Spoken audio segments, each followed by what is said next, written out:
Well, hello and welcome to the sixth episode of At Work with King David. And we're calling this episode Danger Distractions Ahead. I can't tell you how many times my eyes have caught the sight of a deer or an eagle while driving.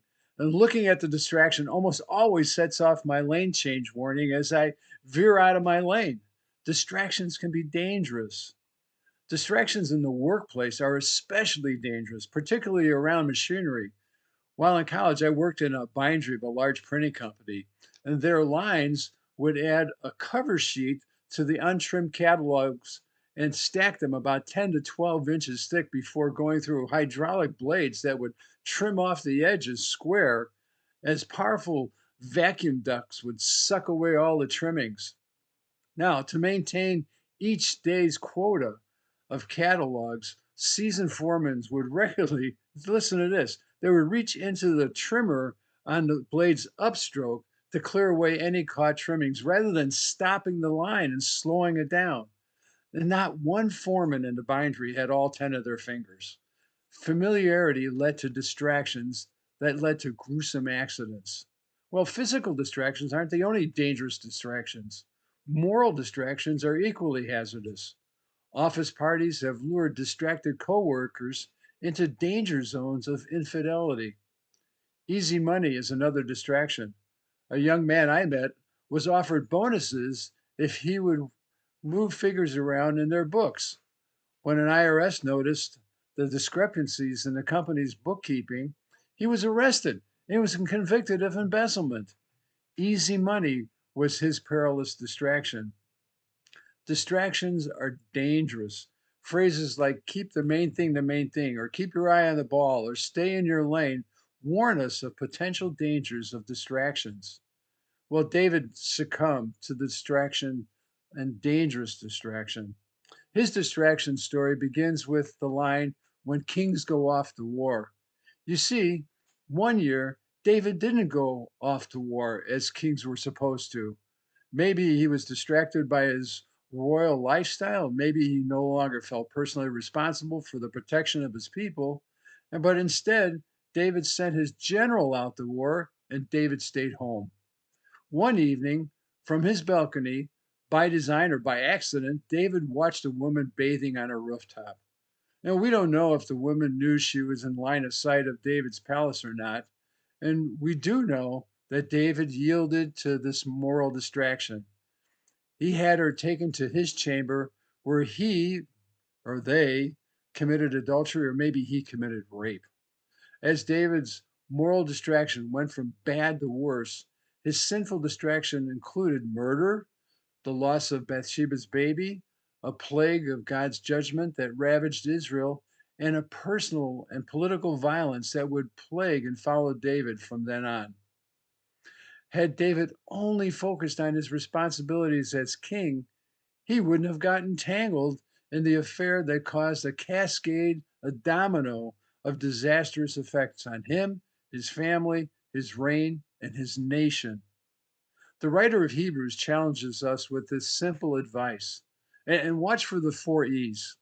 Let us also lay aside every encumbrance and the sin which so easily entangles us and let us run with endurance the race that's set before us, fixing our eyes on Jesus. That's Hebrews chapter 12, verses 1 through 2.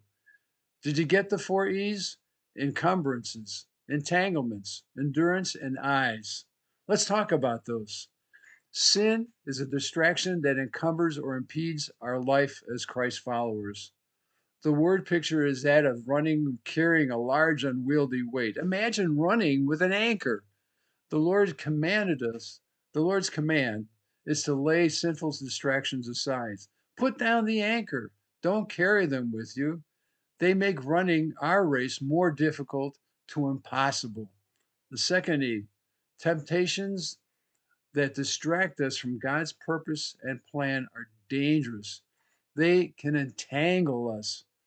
Imagine sinful distractions like a boa constrictor wrapping itself around you. At some point, it's completely going to prevent you from running. Whatever distracts us from God's purpose in our life is as deadly as a boa constrictor. The third E, avoid distractions, allows us to run with endurance.